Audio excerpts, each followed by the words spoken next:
जय गुरुदेव। अनंत कोटि ब्रह्मांड नायक सदगुरु भगवान के चरणों में कोटि कोटि वंदन, कोटि कोटि प्रणाम। बाबा रामदेव जी महाराज के श्री चरणों में अनेकों अनेकों बार प्रणाम, साष्टांग प्रणाम। और सभी को हर हर महादेव, शंभु शंकर, जय बाबा की। और आज भी थोड़ा समय है, आपकी नवरात्र से कुशल बीते हैं, आशा है सभी से। और निश्चित ही माँ की कृपा आप पे होगी और होनी ही चाहिए। जब भक्ति करेंगे तो फल तो मिलेगा ही। और अगर नहीं मिल रहा, देखिए हमें दूसरों में दोष देखने की आदत पड़ गई है। कभी कभी हम अपनी चीज़ों को मानते नहीं हैं, कभी हमसे गलती हो सकती है, फिर करें। कभी कभी होता है कोई देवी देवताओं में कभी हमें विकार आ जाता है, कभी हमें कोई चीज़ होती है जो हम पूरी नहीं कर पाते। कभी कभी हमारा आलस्य, हमें सबसे बड़ी हमारी दिक्कत क्या है कि हमें अपनी सहूलियत के हिसाब से भक्ति करनी होती है। ये सबसे बड़ी हमारी विडंबना है। अभी तक मैंने अनुभव यही किया है। काफ़ी बीच बीच में माताओं बहनों के, भाइयों के प्रश्न हो जाते हैं कि मुझसे उठा नहीं जाता, मुझसे ये नहीं होता। देखियो, हम भक्ति भी करना चाहते हैं, भगवान को प्राप्त भी करना चाहते हैं, और उनके लिए थोड़ा कठिनाई भी सहन नहीं कर सकते। जिन संतों का अनुसरण करते हैं, जिन अभी तक तो इतनी बातें कहाँ से शुरू करूँ मैं।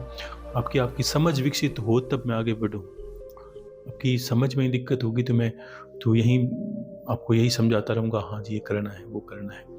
समझ विकसित होगी तो ऐसा कोई प्रश्न रहेगा नहीं। कितने प्रश्न आपके अंदर के खत्म हो गए तो वो भी खत्म हो जाएंगे, आपको कहने की ज़रूरत नहीं पड़ेगी। फिर भी एक बात समझ ली कि प्रश्न और कोई भी भक्ति में हमें लगता है कि हम गलती करते हैं। गलती तो इंसान से होती है, कोई भी करे तो गलती तो इंसान होता ही है। लेकिन ये समझ लीजिए कि इसीलिए तो पूर्ण समर्पण कहा है। समर्पण में कमी, फिर समर्पण करें। समर्पण में पूर्णता होगी और गुरु और शिष्य का तारतम्य एक ही हो जाता है। जब गुरु शिष्य अलग नहीं रहते तब जाके पूर्णता होती है। जब तक आपको ये लगेगा ये विधि से पूछ लूँ, ये विधि पूछूँ, सही हुआ कि नहीं हुआ, गुरुदेव मैं नहीं जानती, ये जानती, बस आप बैठिए, बस पूर्ण है गुरुदेव, आपने इच्छा की, हमने किया, हमारा कार्य हुआ, निश्चित हो जाएगा। तो जब तक ये क्या होता है कि गुरु सूक्ष्म रूप में शिष्य के शरीर में उतर जाता है, यही साधना होती है पूर्ण। और वहाँ जाके उसकी पूर्ण ज्ञान उसके शरीर में ठहर जाता है, मस्तिष्क में ज्ञान विकसित हो जाता है, विधियाँ समझ में सब कुछ समझ में आ जाता है। स्वयं उसके अंदर उत्तर मिलता है कि हाँ, ध्यान में बैठे उत्तर मिल गया, ये नहीं, ये करना है, तेरे लिए उचित है। तो वो हमें मिलना शुरू हो जाता है। जब प्रार्थना करने बैठे गुरुदेव दादा गुरु जी के पास, तो बड़ी प्रेम भाव से कितने कितने भजन है, 10 मिनट बैठ के गुनगुना सकते हैं, कर सकते हैं। इतना आसान तो जीवन हो गया, अब तो कुछ करना ही बाकी नहीं रहा और सब स्वतः चल रहा है, सांसों श्वास। बस प्रीत जो है ये अडिग होनी चाहिए। कितने भावपूर्ण, आज तक मैंने बहुत रिश्ते देखे। भगवान के सामने भी हमारा रिश्ता होता है। हम मानते हैं कि भगवान हमारे मुक्ति मोक्ष का कारण है, सब कुछ ठीक है बिल्कुल। लेकिन कभी आपने अनुभव किया, ये जो गुरु शिष्य में जो प्रीत होती है, अनंत तो करोड़ों कहानियाँ इसके पीछे। आप इतने, मेरे पास बहुत सी इतनी अच्छी अच्छी बातें हैं जो आप सुनोगे तो आप स्तब्ध रह जाओगे कि पता नहीं कैसे गुरु रहेंगे और कैसे कैसे शिष्य थे, उन्होंने जीवन उनके सामने बिताया और एक बार कहने से बस कह दिया सो कर लिया। यहाँ क्या होता है कि हर बार भी थोड़ा समझाना होता है, ये नहीं करना, ये नहीं करना, आपको ये जो बोला है वही करना है। बस एक शब्द ही तो लेना है गुरु से।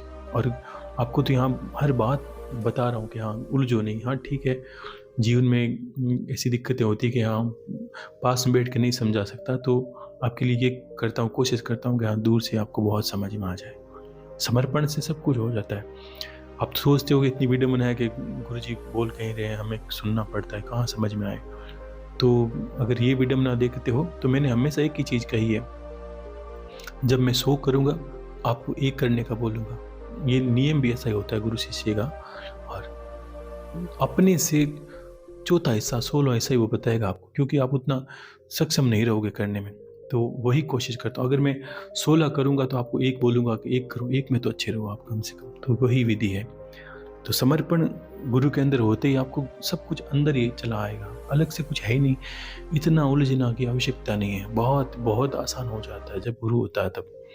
कितने कितने भजन अंधेरा जीवन में एक कितना नाम अंधेरे गाया गया, एक भजन कितना सुंदर है, कितने सुंदर सुशील भजन है। जब गुरु का नाम लेते ही कितना संबंध की बात हमने की है कि जब परमात्मा का, अब हमें बहुत कम रोना, क्योंकि हमने अनुभव नहीं किया कि वो कैसे बोलते होंगे, कैसे रहते होंगे, कैसा उनका स्वरूप है। ये अब हमने भाव से मूर्तियाँ बनाई, मूर्तिकार ने अपनी भाव से पैदा कर दी, आपने अपनी इच्छा से लेके आ गए। अब वो प्रेम कैसे प्रकट हो?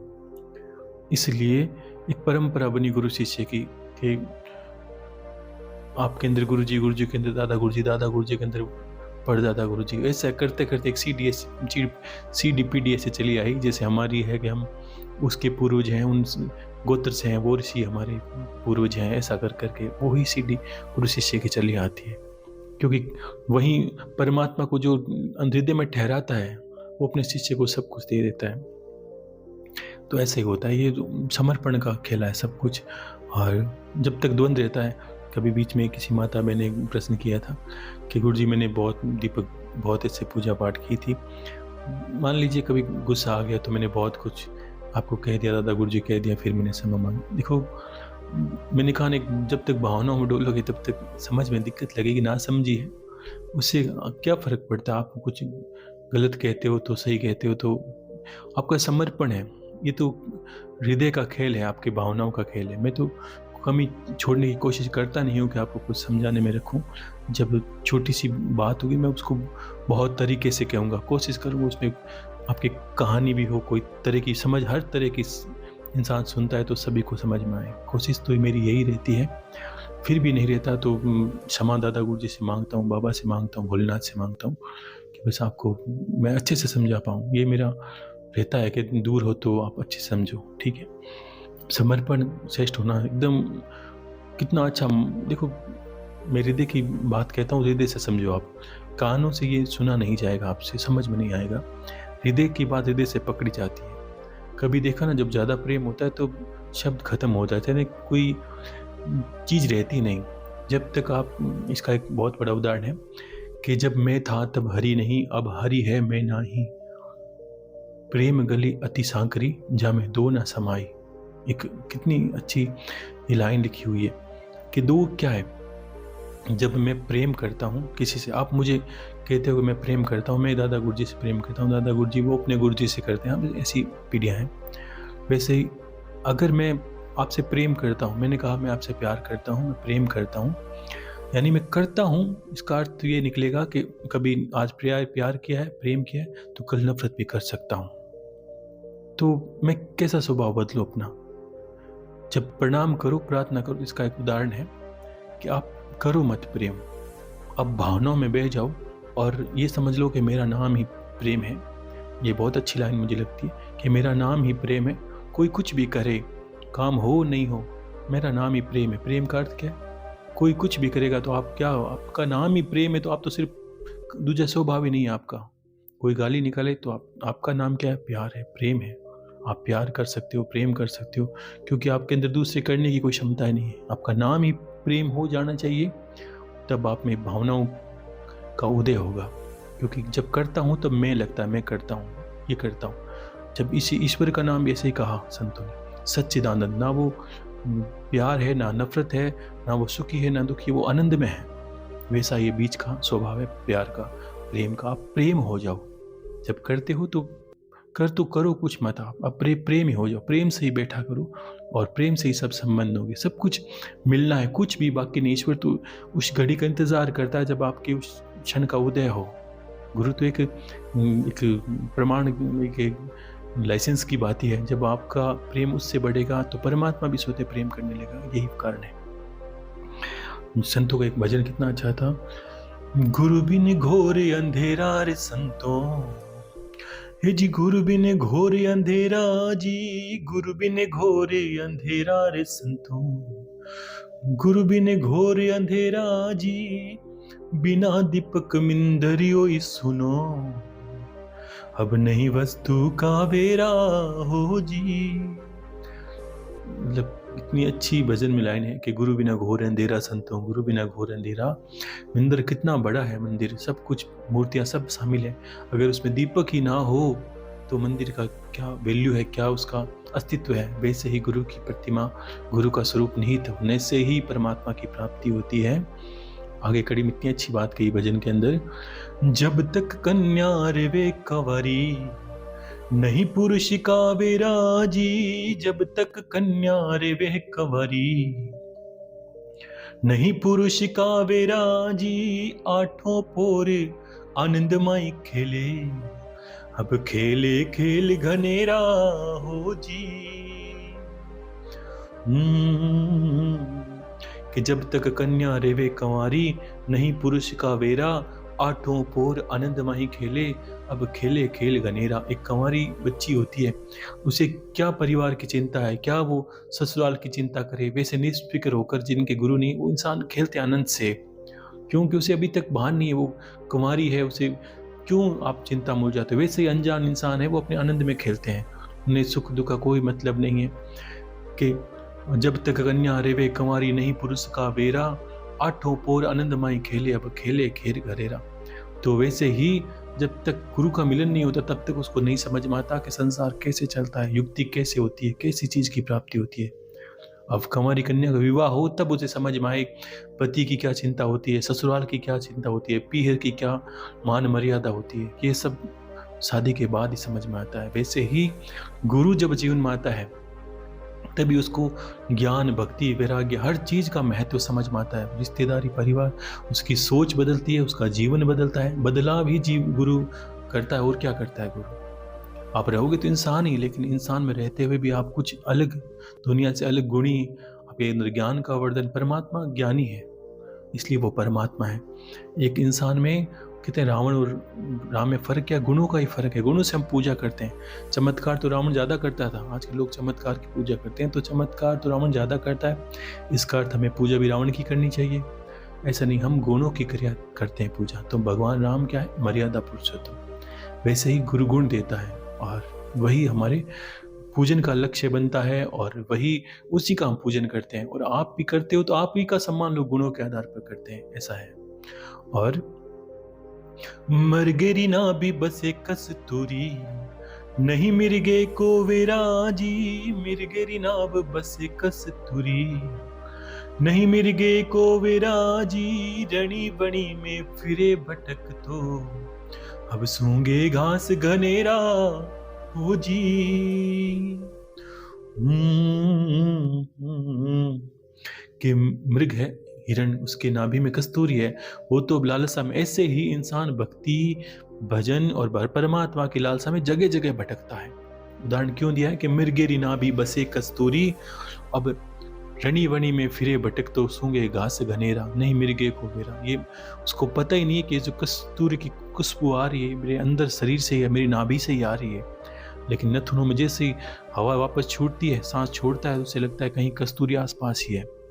अब उसे कौन बताए? वैसे ही इंसान जब जन्म लेता है तब मूर्ति, मंदिर इधर उधर भटकता है। ये वो मृग की भांति भटकता है और सोचता है यहाँ से कुछ मिल जाए, यहाँ से कुछ दो इकट्ठा कर लूँ, चार ज्ञान यहीं के, चार किताबें इसकी, चार उसके मंत्र, चार उसके मंत्र, फला मंत्र, ऐसे कर करके वो अपनी पूरी योनि को नष्ट भ्रष्ट कर लेता है। लेकिन अंत तक उसे पता नहीं चलता कि नाभि के अंदर ही कस्तूरी है। वैसे ही परमात्मा भी नाभि में है, वैसे ही हमारे गुणों का विस्तार वो करता है। अब गुरु आके हमें ये बताता है कि देखो तुम्हारी नाभि के अंदर कस्तूरी पड़ी है और तुम क्यों इधर उधर भटक रहे हो। यही गुरु का कार्य होता है। तब मिर्गेरी नाभि बसे कस्तूरी, नहीं मिर्गे को वेरा, और रणी वणी में फिरे भटक तो, अब सूंगे घास घनेरा। हजारों पुस्तकें, हजारों चीजें पढ़ ली, कोई कहीं ले जा नहीं सकता। हम वहीं के वहीं पड़े हैं। वही क्यों कि हमें, हमारे अंदर ज्ञान का उदय नहीं हुआ। और ज्ञान का उदय कब होगा? जब गुरु जीवन में आता है, तभी हम सत्य का पता लगा सकते हैं। गुरु इस माध्यम से आपके अंदर ही परमात्मा है, बताएगा। बहुत गोपनीय विधियां हैं, बहुत तरीके हैं, लेकिन आप निकलो तब। एक निकलने का अर्थ समझो, आप किस तरह समस्याओं से निकलो। अंधे उजले जो अंधकार का ज्ञान है, अंधकार का जो अज्ञान है, उससे आप निकलोगे तब समझोगे। तो ऐसे गुरु की वंदना प्रार्थना करते हैं। अंतर में गुरु का ज्ञान का उदय होता है, उसकी ज्योति हमारे रूप, जो शरीर उसमें प्रवेश करती है सूक्ष्म रूप में, और हम रहते नहीं, हम हमारे अंदर वही रहता है। फिर चाल चलन में गुरु ही बोलेगा हमारे, वो ही बोलेगा हमारे हाव भाव के अंदर गुरु की स्थापना हो जाती है। हम क्या करते हैं, जब बाबा ने वाणी में कही थी ना कि जब तक हम दूर हैं और तब तक हमें नहीं समझ में आएगा, जब तक कि दूर जाने जाने दुर्मति कहीजे और पावे कष्ट घनेरा, हरजी मैं नेड़ा सुनेड़ा, हरजी मैं नेड़ा सुनेड़ा। ऐसे कहते हैं कि हरजी मैं तो तेरे अंदर विराजमान हूँ, तू कहाँ मुझे ढूंढ रहा है, कहाँ मेरे रूप के चक्कर में फंसा है, इससे निकल तू और सत्य को जान और मुझे पहचान कि मैं अंदर कैसे विराजमान हूँ। तो वैसे ही परमात्मा विराजमान है। अभी तो आपको मैंने एक चाबी दी है, ताले तो खुलेंगे बाद में, लेकिन आप अनुभव करोगे तब पता चलेगा कि ये चाबी कितनी कीमती है आपके पास। अब हम संशय में पड़ जाएंगे, ये करूँ कि वो करूँ कि ये करूँ कि वो करूँ, तो हमें इसका पार नहीं पा सकते। लाखों पुस्तकें बन गई है, करोड़ों संत महात्मा, करोड़ों लोग, बहुत जगह उलझने के लिए जगह पड़ी है, उलझने के लिए इंसान को सब उलझा देते हैं। उलझानी तो है, 2 देवताओं के चक्कर में गए, अब देवता हो गए 36 करोड़। हमें समझ में नहीं आता हमारे लिए कौन सा उचित है, कौन सा मंत्र करूं, कौन सा तंत्र करूं। ऐसे ऐसे करके हम फंस गए हैं। ज्ञान निकालता है, इसलिए निकाल के लेके आना गुरु का कार्य है। उलझन भरे इंसान को धीरे धीरे सहलाते सहलाते निकल आना है और निकलवा के उसको एक जगह लगाना है कि हाँ अब तेरा ये रास्ता इसी पर चल। तो ऐसा गुरु का कार्य है। ऐसे गुरु को कोटि कोटि प्रणाम है, उन संतों को करना प्रणाम है कोटि कोटि, जिन्होंने इस परंपरा को चलाया। उस महादेव को साष्टांग प्रणाम है, जिसने गुरु बनकर संतों को ज्ञान दिया, वो वहां तक हमें तक पहुंचा है। साक्षात जो जगत गुरु है उनको प्रणाम है। तो ऐसे वंदना करके ही जब हम कोई चीज का अनुसरण करते हैं ना, तभी हमारे कार्य होते हैं। और कुछ आशीर्वाद है, कुछ नाम और मैंने लिखे हैं, उन सुन लीजिए।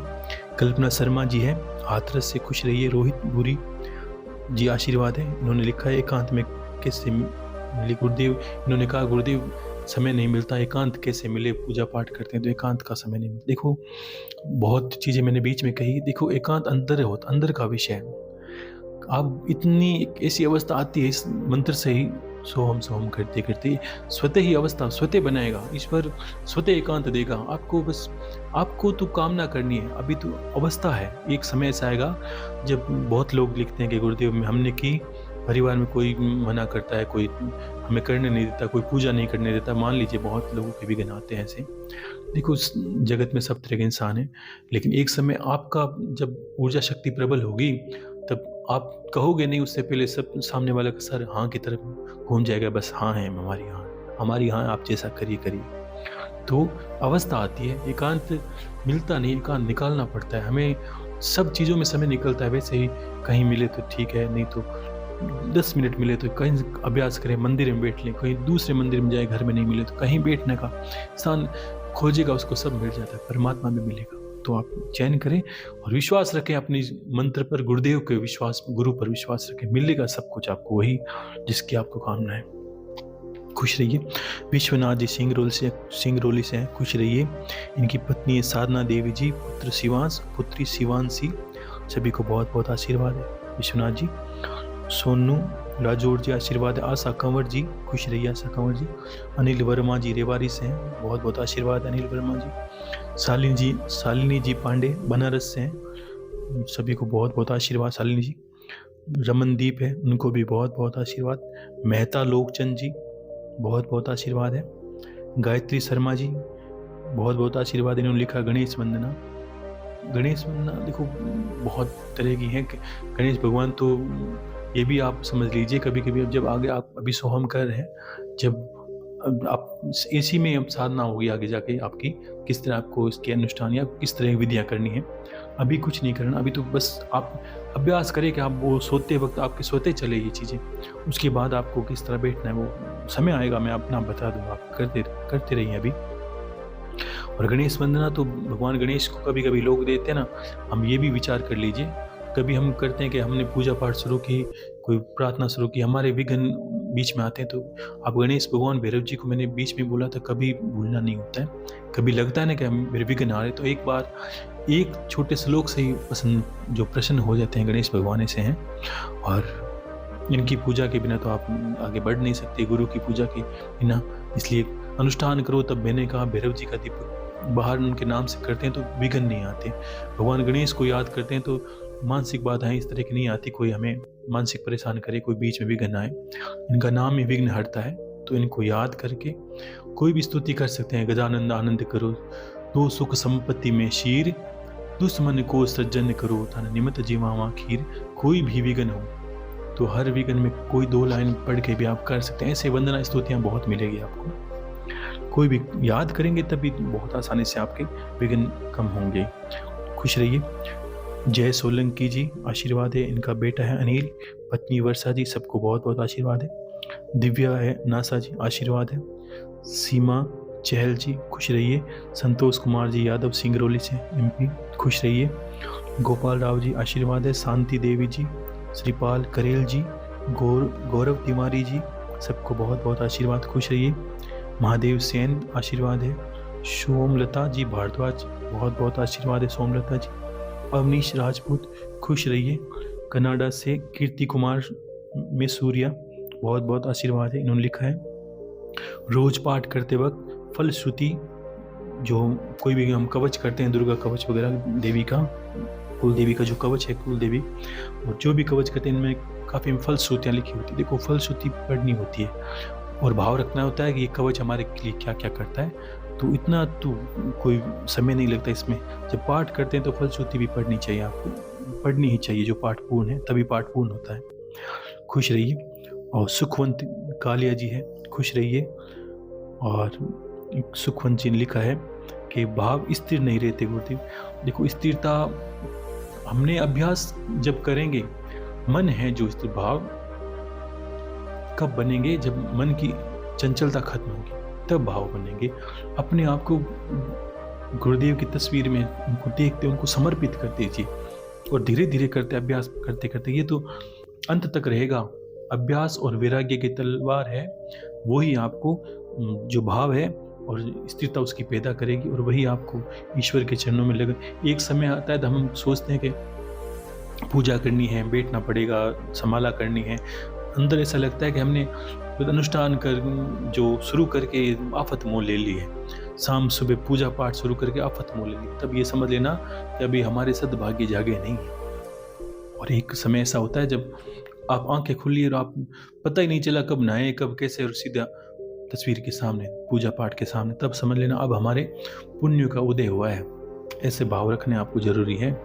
और रखा नहीं, एक बार अभ्यास करते करते, एक बार हम करते हैं जब, और एक बार ईश्वर की तरफ से जब अभ्यास आपका पूर्ण होता है। इसी को कहा है कि 2 कदम आप रखोगे श्रद्धा प्रेम से और वो 10 कदम रखेगा अपना आप। तो वो 10 कदम रखेगा तो आप सोच नहीं सकते, अगर मेरे इतने वर्षों में कोई विघ्न नहीं आए, कोई व्यवधान नहीं आए, तो आपके नहीं आएगा, बिल्कुल नहीं आएगा।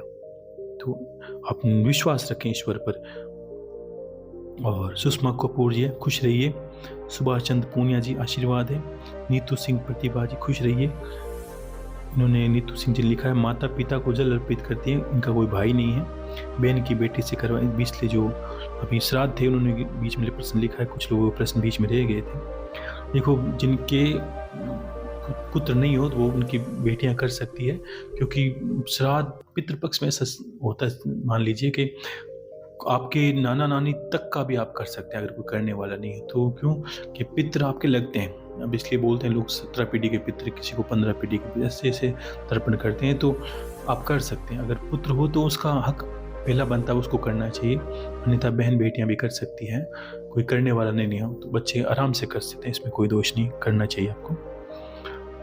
और एक लिखा विनोद कुमार जी, क्या तंत्र विद्या गलत है? उन्होंने एक तार्किक प्रश्न किया है कि तंत्र विद्या करते हैं या आप तंत्र के बारे में कुछ नहीं बताते। तो देखो ये प्रश्न है तो बहुत बड़ा हो जाएगा, अभी मैं इसको प्रश्न को आप समझाऊंगा, मुझे इस पे कुछ बात ही कहनी पड़ेगी आपको, कभी ऐसा समय मिलेगा तो। बाकी खुश रहिए। अनीता जी उत्तराखंड से हैं, बहुत बहुत आशीर्वाद है, खुश रहिए अनीता जी। और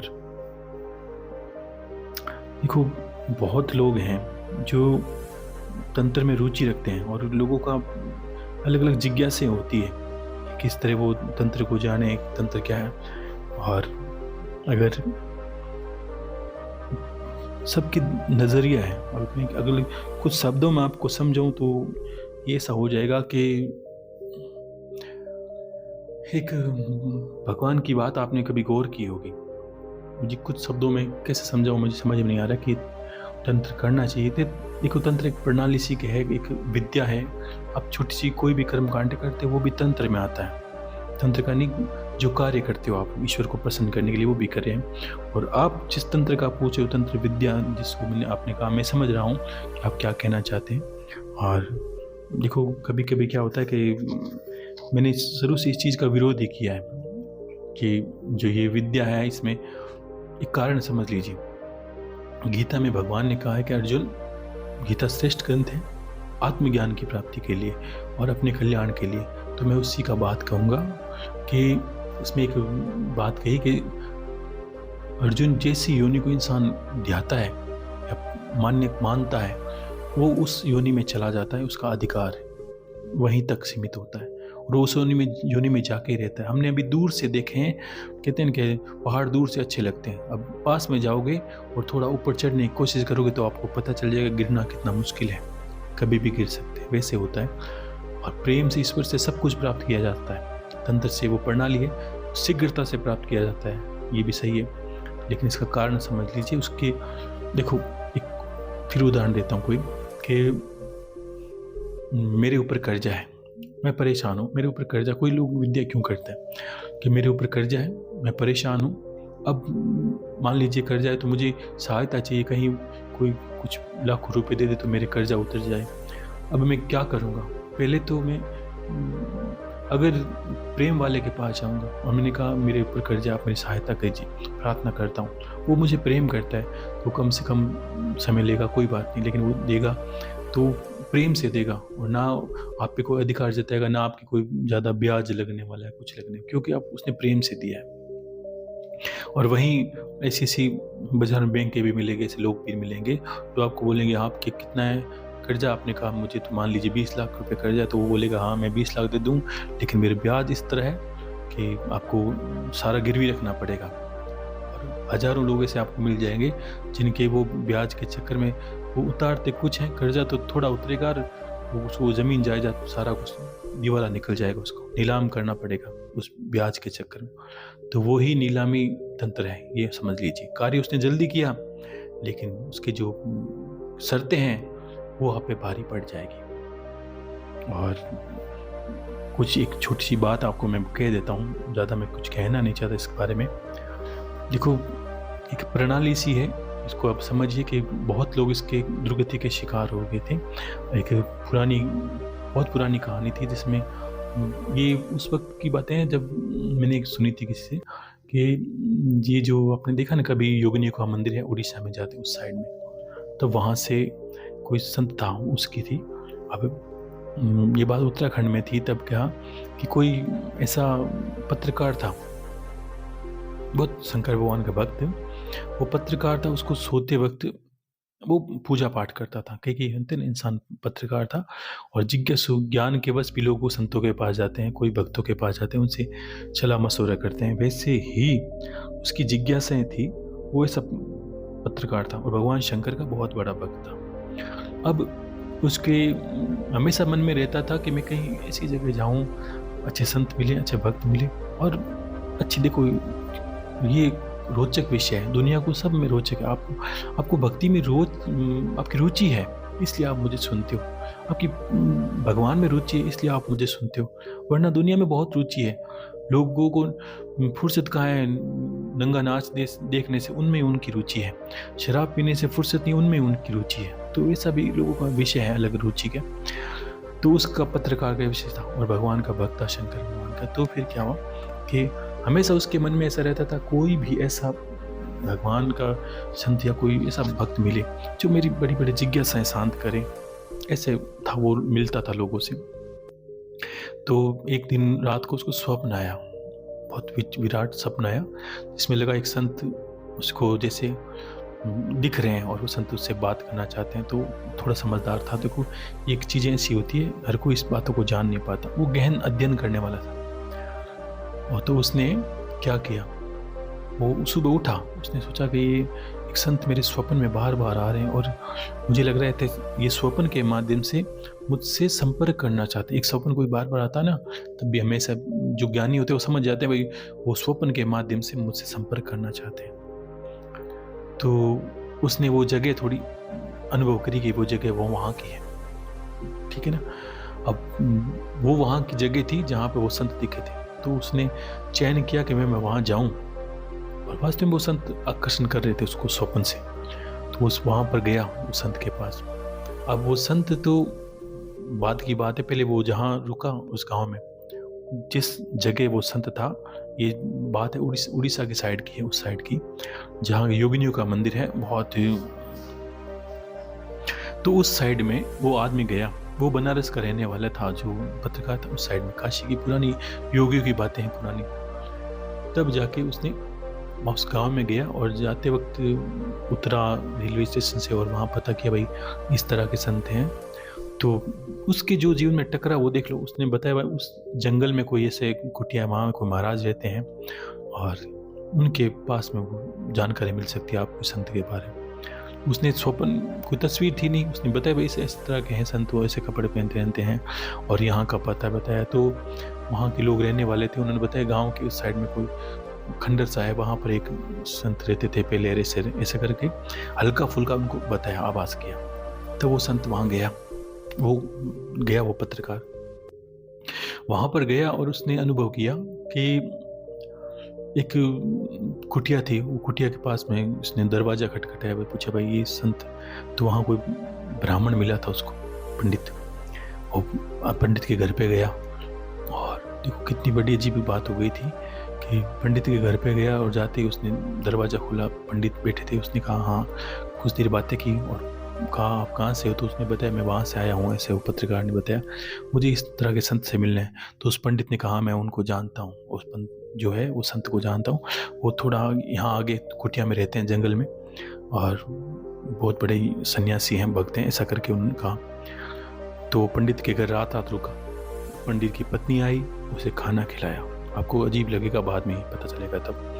तो खाना खिलाया, उसने खाना खाया, उसने देखा उस कुटिया में काफ़ी समय से कचरा पड़ा है, साफ़ सफाई पूरी है नहीं उसमें, जो उसने खाना तो खा लिया और साफ़ सफाई है नहीं। और तो फिर उसने कहा मुझे उस संत से मिलना है, वो मुझे ऐसे बस इच्छा है मेरी मिलने की। उसने उससे नहीं कहा कि वो मेरे स्वप्न में आते हैं, ऐसा करके।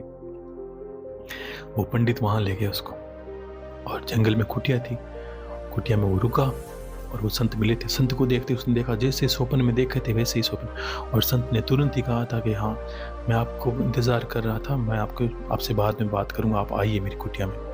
वो पत्रकार चला गया उस कुटिया में, वो पंडित जी चले गए, पत्रकार रात में कुटिया में रुका। वो जंगल में थी, वीराने में, बातें कर रहे थे कुछ देर और पूरी रात उसकी रोचकता थी, बस मैं उसको जानूं कि इसके पास कोई सिद्धियां हैं, ये मुझे स्वप्न में किस तरह दिखा। तब उस जो संत ने उसने कहा भाई आप आए हो दूर से, थके हो, रात को बात करते हैं हम, अभी आप तो कुछ हाथ मुंह धो लो, कुछ खाना खा लो।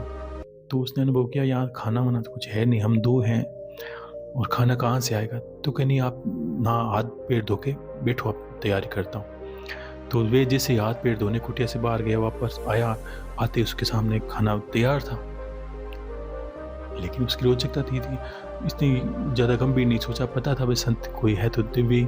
खाना तैयार था, उसने खाना खाया पेट भर के। फिर संत ने उसको अपनी बातें बताई, तो उसने कहा मैं रोचक जानता हूँ आपने, मैं चाहता हूँ आप पता करना चाहता हूँ आपने किस तरह मुझसे संपर्क किया स्वप्न में।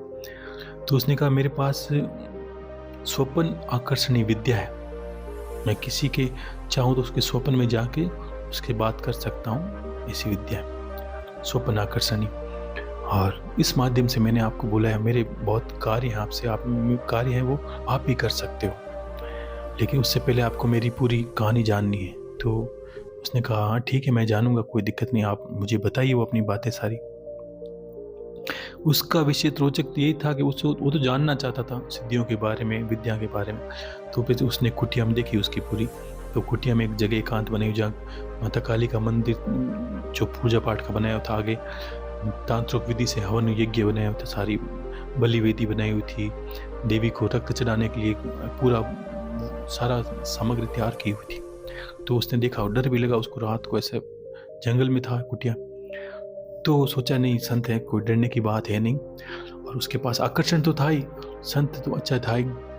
तो संत से बातें, फिर रात को उसने बातें करनी शुरू की। उसने कहा भाई मैं यहाँ से मान लीजिए कि 2 शताब्दी पहले की बात है। अब देखो क्या कह रहा है। ओके, उसने कहा 2 शताब्दी पहले की बात थी जब मैं ब्राह्मण परिवार में जन्मा था। 2 शताब्दी, अब वो समझ नहीं पा रहा है, सुनता है लेकिन ये समझ रहा है कि 2 शताब्दी पहले की बात है। तो सोचिए इसकी आयु कितनी होगी। तो उसने तो चमत्कार के चक्कर में ये सोचा कि हाँ अब संत है, इसकी आयु तो बढ़ सकती है। अब है तो चमत्कार, उसका जो रोचक विषय था और बढ़ता गया पत्रकार का। वो सोचता रहा कि हाँ ये इतने पुराने हैं तो बहुत कुछ जानते हैं और बहुत कुछ सीखने को मिलेगा, इससे सुनने को मिलेगा। तो उसने कहा बस मेरे ब्राह्मण परिवार में जन्मा था और मेरे पिता है तो राजकुल के जो होते हैं एक राजगुरु होते हैं, वैसे राजपाट के पंडित थे वो, कर्मकांड वगैरह राजपाट वही करते थे।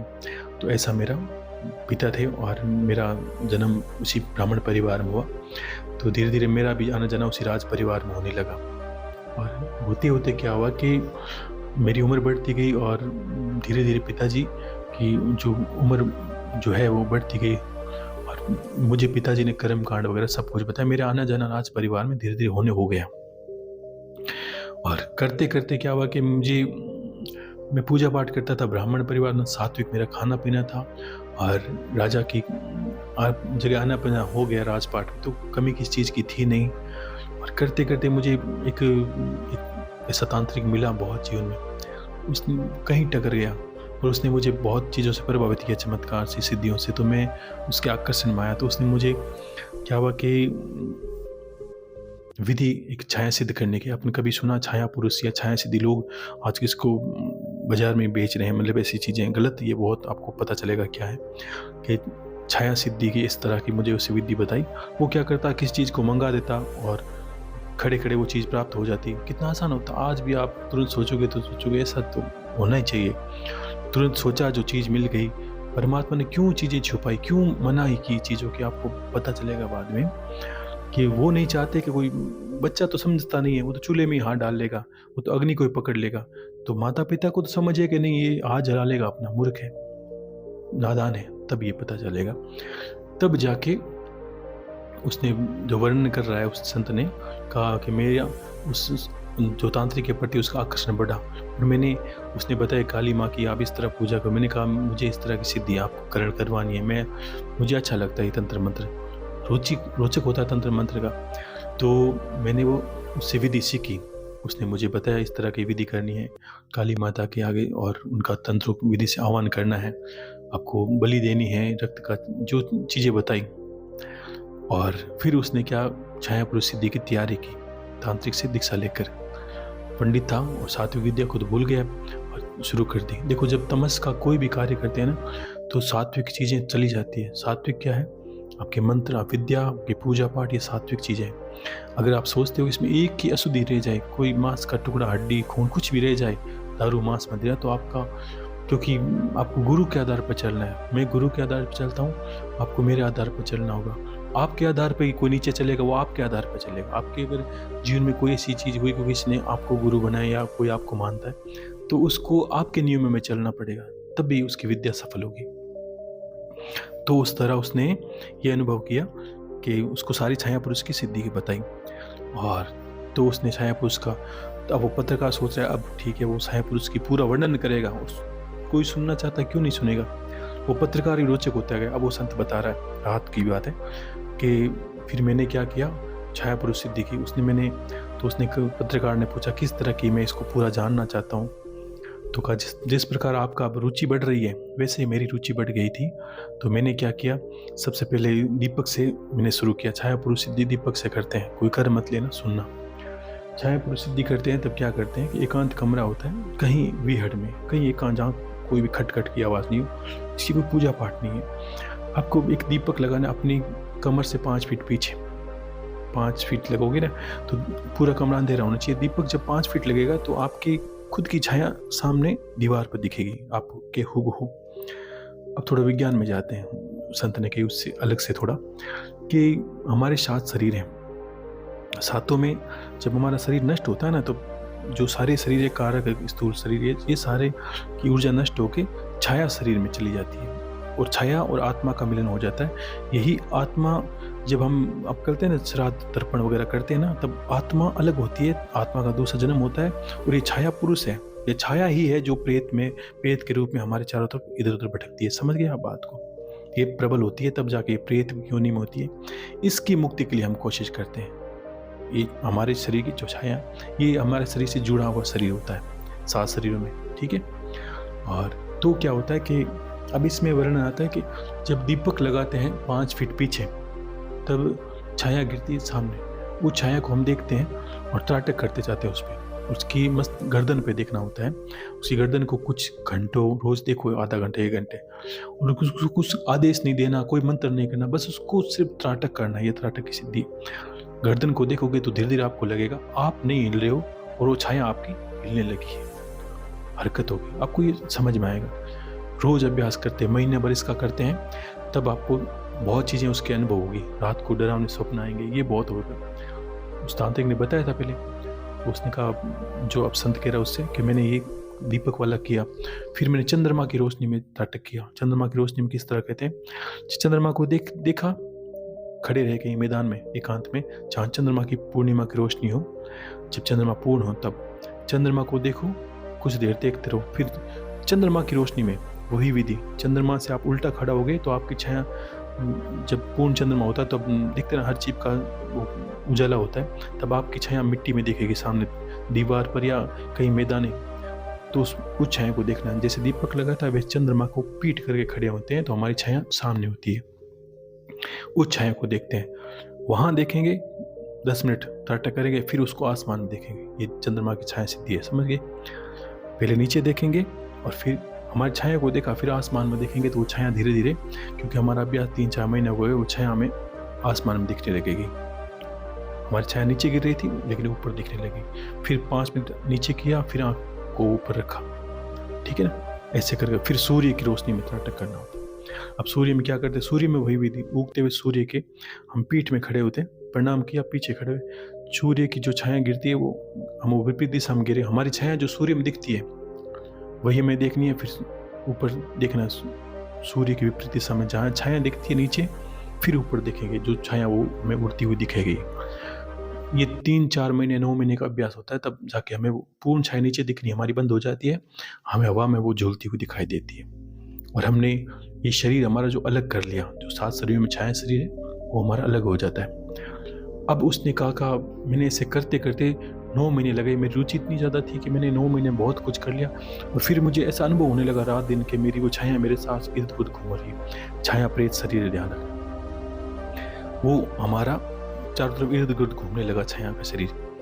और उस संत ने बताया, अगर जब उसको तुम ज़्यादा प्रबल करना चाहते हो तो उसको तुम बलि दो अपने रक्त की। सुने क्यों, क्या छाया शरीर प्रेत का शरीर है। तो उसने क्या किया कि मैंने जब संध्या को वापस दीपक पे आता हूँ, एक ये सारा विधियाँ करके, तब दीपक से मैंने फिर छाया की अभ्यास किया, तब वो इतना हरकत हो गई कि मैं सामने मेरी छाया दिखती नहीं थी पीछे दीपक लगाने से। वो मेरी छाया कमरे में इधर उधर घूमती, सामने दिखती, कभी उसका रूप नहीं दिखता, वो छाया में दिखता है। और ये अनुभव होगा 24 घंटे वो आपको रहेगा। तो अब सोचिए कि 24 घंटे कोई आपके सामने ऐसा खड़ा रहे, आपको उठते बैठते, तो आपकी स्थिति क्या होगी। सिद्ध करने वाले को बाद में पूछ लेना किसी से कि दिन रात कोई एक बोलेगा आपके सामने खड़ा रहेगा, दिन रात हो चाहे कैसी परिस्थिति हो, वो सामने आपके खड़ा रहेगा, आंखों के सामने। कोई प्रेमी हो तो भी आप थक जाओगे कि दिन भर क्या मेरे सर पे खड़ा है, वैसे ही वो खड़ा रहेगा। और मैंने उसको प्रबल करने के लिए धीरे धीरे क्या किया, ओके, और अपने रक्त की बलि, अपने खून निकाला, मैंने उसकी बलि चढ़ानी शुरू कर दी।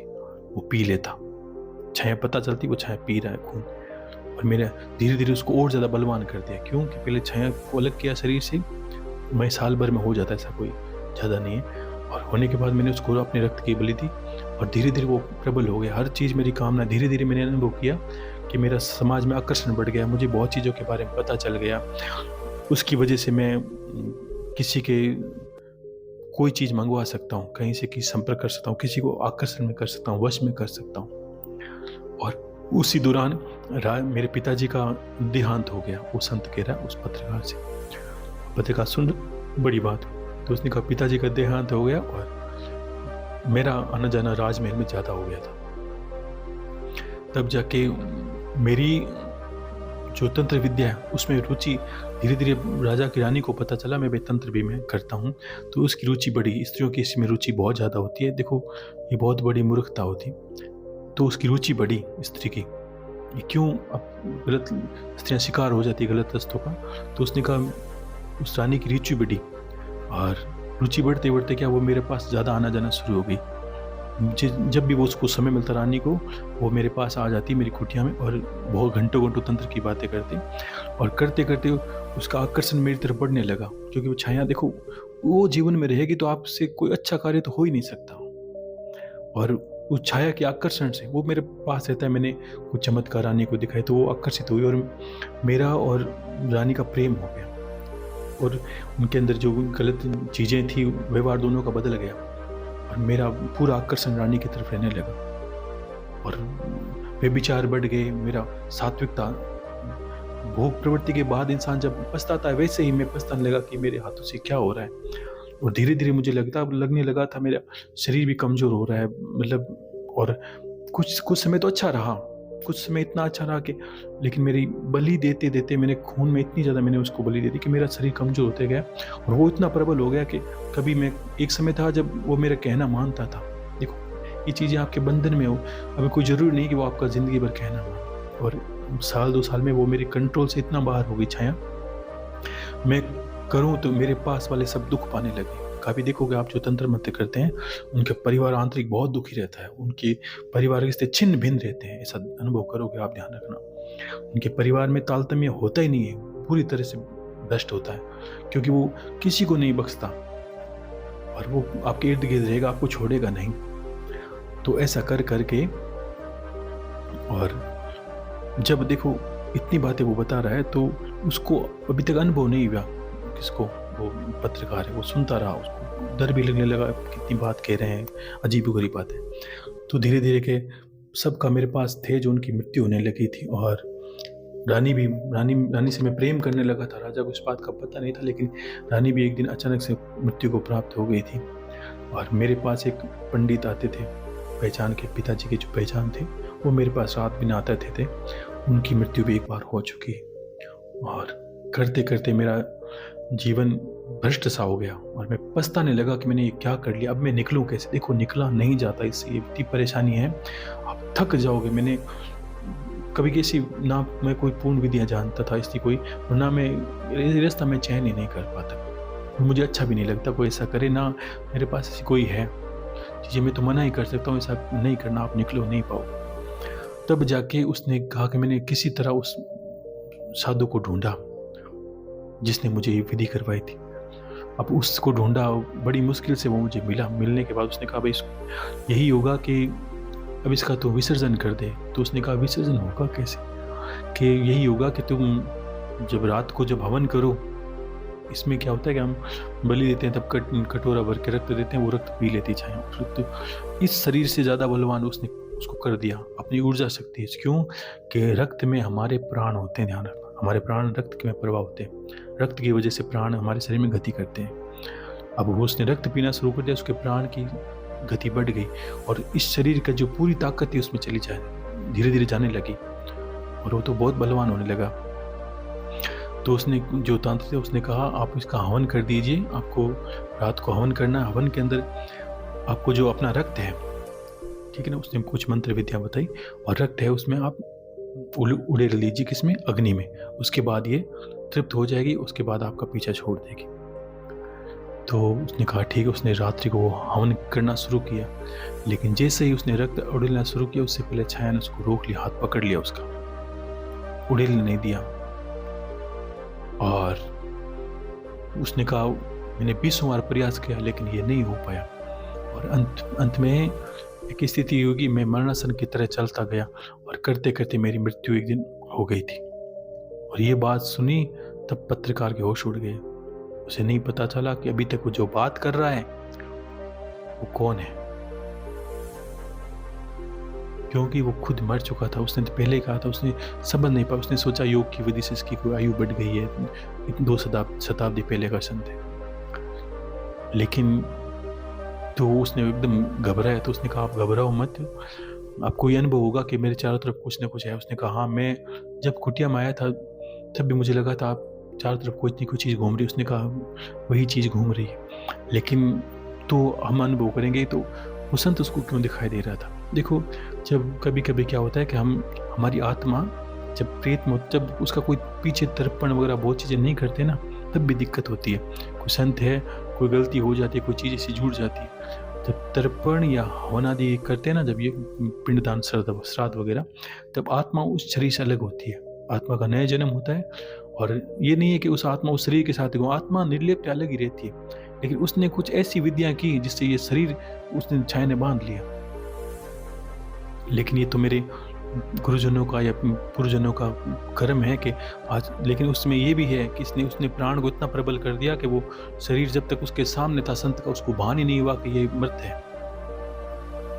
तब उसे समझ भी नहीं आया क्या करे। तो उसने कहा मैं कैसे मदद करूं, मैं तो डर गया हूं। कि डरना नहीं आपको, आप काशी में जाकर इस तरह हवन करके और रक्त से आप आहुति देंगे मेरे नाम से, तब जाके मेरे शरीर को शांति मिलेगी, अन्यथा ये मेरा शरीर उस छाया को छोड़ नहीं सकता। और मैं 2 शताब्दियों से देखो परेशानी बहुत मिलेंगे आपको, ऐसे एक दो नहीं है।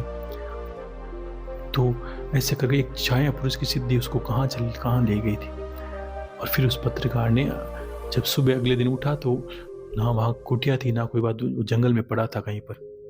उसे लगा जैसे स्वप्न सा है, वहाँ के ग्वालों ने उसे उठाया, भैया आप जंगल में पड़े हो। तो उसने कहा इस तरह की कोई समाधि वगैरह कि हाँ एक संत की समाधि है। तो उसने रात को उसने प्रेत ने, वो जो संत था उसने उसने बताया था कि मेरी समाधि से थोड़ी मिट्टी ले जाना, क्योंकि जब मुझे गाड़ा गया तो मेरे शरीर के अंश मिट्टी उसके से रक्त से आहुति देनी पड़ेगी।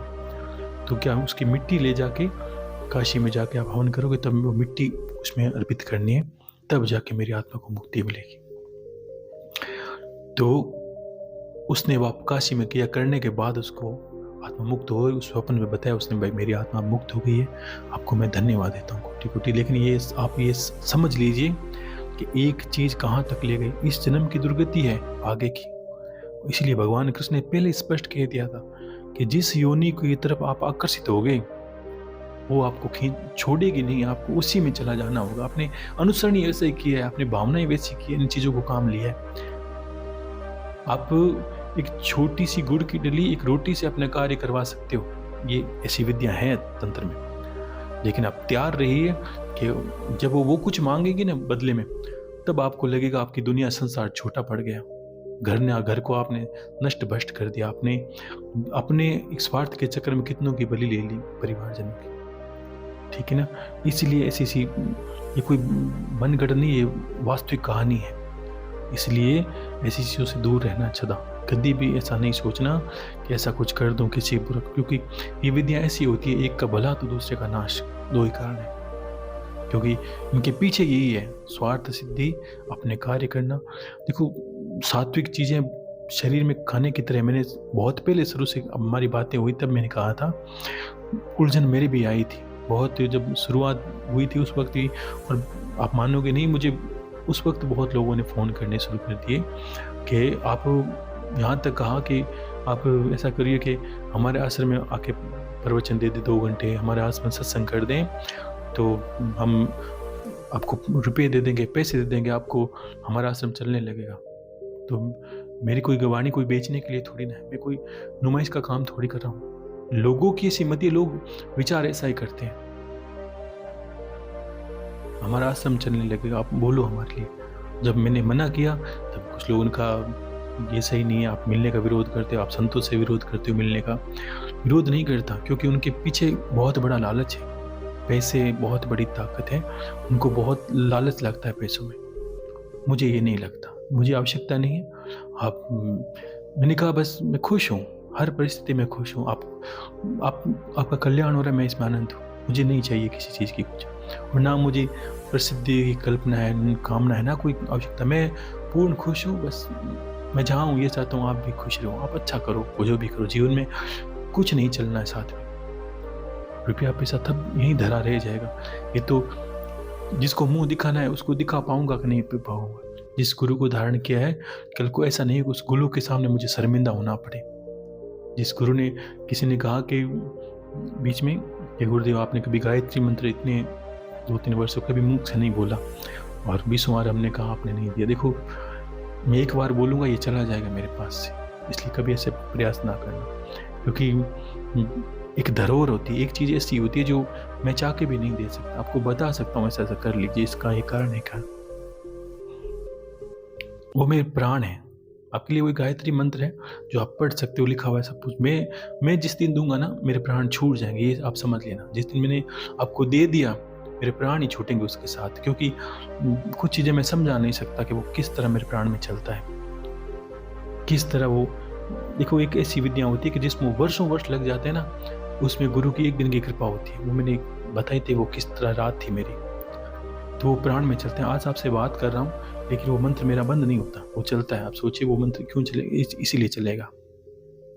विधिया उसकी बहुत है, उसके श्राप मुक्त करना होगा, उसको ये करना होगा। लेकिन एक कैसी अवस्था होती है जब गुरु आप पे कृपा करता है, वो खजाने की बात ही है कि आप मेहनत करोगे, आपने लाख रुपए कमाए, 2 लाख कमाए, 5 लाख कमाए, और एक कोई आपका गुरु करोड़पति है, संपन्न है, अरबपति है, उसने कुछ नहीं आपको खजाने की चाबी देती। वैसे ही उसने वो अपने जीवन भर का तप देता है। और मैं बोलता हूँ, ये उन्हीं का कारण है। वो मंत्र का ज्ञान ही है। वो गुरुदेव की शक्ति प्राण रूप जो करता है ना, जो ध्याता वो ही हो जाता है। तो वो खुद ही अग्नि रूप हो गए थे, और उन्होंने मुझे वही दिया, इसके कारण मैं आपके पास बोल रहा हूँ। वो प्राण रूपी है, उनके शरीर से परे की वो चीज़ है, मेरे शरीर के परे की चीज़ है। हाँ, मैं आपको बताऊंगा इस तरह से करने, मैं बोल नहीं सकता हूँ। बोलूँगा तो मैं यही नहीं कह सकता ये गायत्री मंत्र है कि नहीं है, मैं कुछ नहीं कहूँगा उसके बारे में। मैं सारी चीज़ें वर्णन कर सकता हूँ, ऐसा कर सकते हैं आप, हाँ बिल्कुल कर सकते हैं, लेकिन मैं मंत्र को नहीं बोलूँगा, ठीक है ना। उस मंत्र को नहीं बोलूँगा। आप बाकी कुछ भी कहो मैं बोल सकता हूँ, वो मंत्र मैं नहीं बोल सकता क्योंकि वो बोलते ही मेरी सारी ताकत चली जाएगी, और मेरे अंदर ऊर्जा का जो, इसीलिए तो कान में कहा जाता है कि कान में क्यों कहा कि कोई दूसरा सुन नहीं पाए। जितना आप उसको अंतर में रखोगे, मंत्र है, दुनिया जानती है, मैं नहीं कह सकता, इतना ही कारण है। और कोई ऐसा नहीं कि आप लोगों से छुपाने से मेरा कोई इसमें संपत्ति बढ़नी है। बहुत चीज़ें, अगर 2 भजन आपको सुना सकता हूँ तो मैं भजन गायत्री मंत्र भी सुना सकता हूँ, नहीं सुना सकता। हाँ, आप, मैं नहीं कह सकता। बाकी मंत्र है, आपको विद्या बताऊंगा, बहुत चीज़ें बता दूंगा आपको, लेकिन दुर्जनों से दूर रहें, दुष्ट व्यक्तियों से दूर रहें, दुष्टता से दूर रहें, दुष्ट गुणों से दूर रहें, साफ सुथरे रहें। ईश्वर वैसा ही है, ठीक है ना। अपने गुणों को विकसित करें। किसी ने कहा कि गुरु जी, ये प्रश्न ही है बीच बीच में जो बातों में ले रहा हूँ, कहा कि अच्छे गुरु कहाँ मिलते हैं, अच्छे संत कहाँ मिलते हैं। देखो, मैंने शुरू से ही कहा था, अगर हम अच्छे हैं तो जैसे एक राजा को आवश्यकता होती है कि उसका कोई वारिस राजकुमार अच्छा बने जो उसको राजपाट को चलाए, वैसे ही सिद्ध जन। बीच में जो एक प्रश्न आया, किसी ने कहा गुरु ज्ञानगंज और ये सिद्ध आश्रम है, ये इसका वर्णन ही मैं कभी थोड़ा और मिलेगा तो कहूँगा, योगियों की जगह है। तो जो अमर है सब कुछ वही है, इस शरीर से नहीं, शरीर से परे जाके वहाँ आते हैं, और शरीर से परे भी जा सकते हैं। जब आपकी कुंडली शक्ति अवस्था वो होती है, जब आपके चक्रों को भेदन करते, विद्या यही है आप जिसमें सोहम कर रहे हैं, यही है वो। जब आपकी शरीर प्राण ऊर्जा है वो बाहर गमन करने लगती है, एक समय आता है, लेकिन उसमें सोचिए जिन्होंने वर्षों वर्ष लगाए हैं, उसको आप तत्क्षण देखना चाहते हो, वो थोड़ा दूर है। वो ढूंढने से जगह नहीं मिलेगी, वो जगह एक आयाम है। जैसे पृथ्वी है, पृथ्वी से ऊपर कुछ है, आकाश है, शोभ मंडल, समताप मंडल, ओजोन मंडल, आयन, वैसे एक मंडल है जो है पृथ्वी पर ही। लेकिन जैसे तिब्बत एक, आपने कहा तिब्बत एक विश्व की छत है, पृथ्वी की छत है, भूमि की छत है, वैसे ही तिब्बत के पास में वो जगह मानते हैं। लेकिन तिब्बत भी जगह, तिब्बत सिद्धों का गढ़ है, और पौराणिक जितनी सभ्यताएं वहाँ संभाल के रखी है, किसी ने नहीं संभाल के रखी। हमारे योग को वो हमसे ज़्यादा अच्छा जानते हैं। हमारे देश के गुरु, वहाँ के लोगों, उन्होंने परंपरा चला के 84 सिद्धों में आप अनुभव करोगे, जिसे कभी आपने सुना होगा, उनके संत तिब्बती लामा होते हैं, मिल्लारेपा जैसे और मारपा जैसे। तो उनके जो गुरु थे नरोपा जी, वो भारत के थे। नरोपा जी के गुरु थे, वो भी भारत के थे। वहाँ से सीख उन्होंने धरोहर को संभाल लिया और यहाँ जाके आज सच्ची बातें सुनोगे जो पूर्ण सत्य है, तब आप सोचोगे कि ये हमारे यहाँ क्या परोसा जा रहा है, ये क्या हो रहा है। एक भागवत है जो रोज सुनते हैं, हमें कल्याण का रास्ता नहीं मिला, सुनाने वाले भी समझ नहीं पा रहे ये कौन सी भागवत है जो रोज पढ़ते जा रहे हैं, रोज रोते जा रहे हैं, समझ नहीं पा रहे हैं, और हमारा कोई रास्ता ही नहीं खुल रहा है कि आगे होने वाला क्या है, हमारा क्या होगा, हमारे साथ क्या होगा। तो ऐसी ऐसी चीज़ें हैं संसार के अंदर बड़ी बड़ी सत्यता से हम बहुत दूर है, कोसों कोसों दूर है, इतना दूर है कि हम ऐसा ही नहीं होता कि हम पहुँचेंगे कि नहीं पहुँचेंगे। क्योंकि ईश्वर तो मान लीजिए कि यहाँ से कोई हमारी 60 किलोमीटर कोई मंजिल है और मैंने आपका मुख बदल दिया है, मुख आपका विपरीत दिशा में कर दिया है और आपको कहा अब 60 नहीं, अब 600 किलोमीटर चलोगे यहाँ तो भी मंजिल नहीं आएगी। आप धीरे धीरे मंजिल से दूर होते जा रहे हो क्योंकि आपने मुख बदल लिया अपना।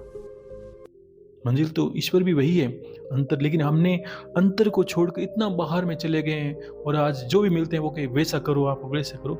यहाँ तक मैंने नहीं कहूँगा किसी के बारे में, नहीं कहना नाम तो नहीं लेना चाहता, लेकिन इस बार बहुत लोगों ने कहा कि जब शिवलिंग की पूजा करते हैं तो आपको बेलपत्र ऐसा मुख करके चढ़ाना, कभी कभी शिवलिंग का मुख चढ़ाना, कभी आप शिव को पूज रहे हो, आप भूल गए वो कौन है, त्रिपुरारी वो कौन है, जो औघड़दानी वो क्या करते हैं।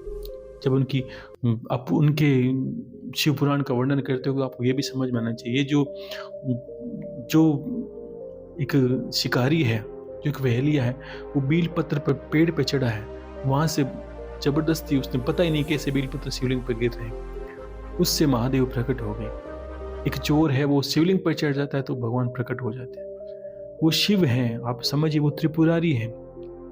वो तो कहीं आप मिट्टी की शिवलिंग बनाकर चढ़ा दिया वहां प्रसन्न हो जाएंगे, वो उल्टा सुल्टा कुछ नहीं देखते, उसमें कोई उल्टा विधि को पार जो प्रेम में ले जाए वही शिव है। विधियां बाकी देवों में पड़ी रहती है, वही है जो कुछ नहीं मांगती, जैसा रखा बस स्वीकार है, आशीर्वाद जैसा रखा स्वीकार है।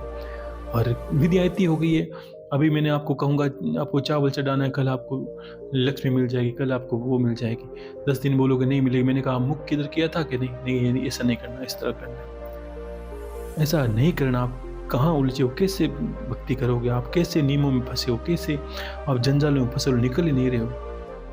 जो लोग आप माया से दूर कर रहे हैं वो तो खुद ही माया में इतने लिप्त हो गए, उनको खुद को नहीं समझ में आता क्या कर रहे हैं।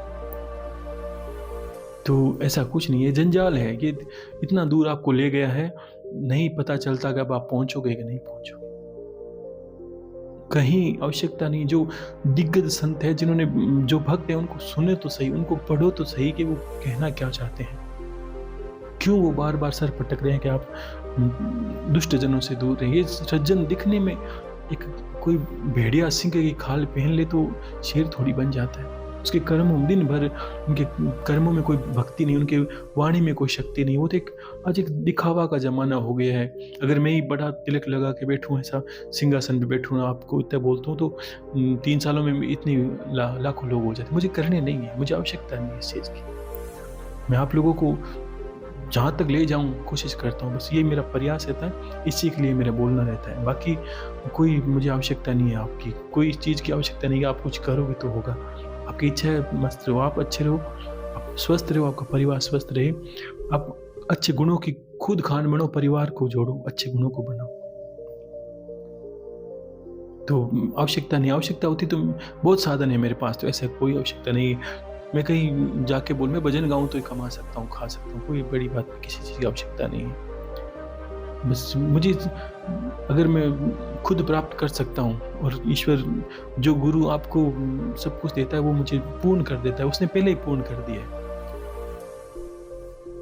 तो इतना भर दिया मेरे अंदर के संभव नहीं है किसी से तर्क करने का, किसी से बात करने का। मैं तो थोड़ा देखता हूँ तो थोड़ा दर्द होता है कि हाँ, थोड़ा समाज भी किधर जा रहा है, थोड़ा समाज को भी किस तरह कहें, किसको कहें कि आप नहीं करो। सब करते हैं, लोगों को एक चलन सा हो गया, ट्रेंड सा हो गया कि बस इसको दूर ले जाओ, लोगों को ठगना। के तुलसीदास ने कितना अच्छा कहा है कि हर ही शिष्य धन सो कना हर ही और सो गुरु घोर नरक में पड़े। कि कलयुग में से संत हो गए तो शिष्यों के धन को तो हरण कर लेंगे, उनसे तो मांग मांग के खाएंगे और खुद कहेंगे माया से दूर रहो आप, और वो रोते रहेंगे कि हाँ गुरुदेव मेरा भला नहीं हुआ, भला नहीं, भला कैसे होगा भाई, भले का तो कुछ कहा नहीं है। भला क्या होगा कि हाँ तुम्हें पैसे कैसे मिलेंगे मैं बताता हूँ, हाँ तुम्हारे शत्रु कैसे नाश होंगे वो मैं बताता हूँ, हाँ तुम्हें बताता हूँ कि तुम्हारे दुर्जन कैसे। शत्रु कोई है ही नहीं।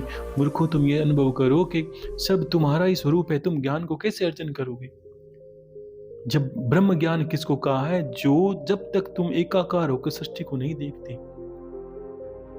तब तक कैसे ब्रह्मास्मि तक पहुंचोगे, कैसे शिव होम तक पहुंचोगे।